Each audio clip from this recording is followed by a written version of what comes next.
Lanjuti arahan Menko Marves Luhut Binsar Panjaitan, Satgas COVID-19 Kabupaten Buleleng, kini mulai memindahkan sejumlah pasien yang melakukan isolasi mandiri ke rumah ke isolasi terpusat yang disediakan. Hal ini sebagai upaya untuk mencegah munculnya klaster-klaster baru dalam keluarga.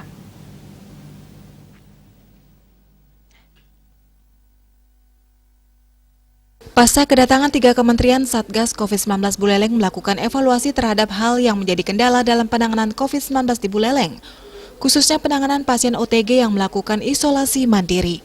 Sesuai arahan Menko Marves, agar tidak ada lagi OTG yang melakukan isolasi mandiri, satu persatu isoman dipindahkan ke isolasi terpusat. Pemindahan bertujuan untuk memudahkan dalam pemantauan kondisi kesehatan pasien yang secara tidak langsung dapat meningkatkan imunitas tubuh pasien.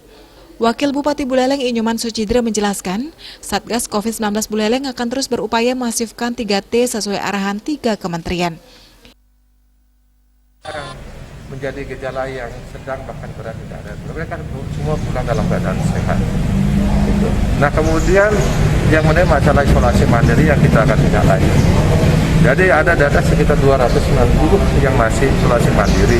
Ini akan sisir dan sore ini kita akan istilahnya konfirmasi kembali mereka isolasi mandirinya berapa hari keberapa itu akan kami mobilisasi ke tempat-tempat isolasi yang terpusat. Jadi kita masih mempunyai sekitar 290 juga bed yang di isolasi terpusat ini dari 726 bed yang kita.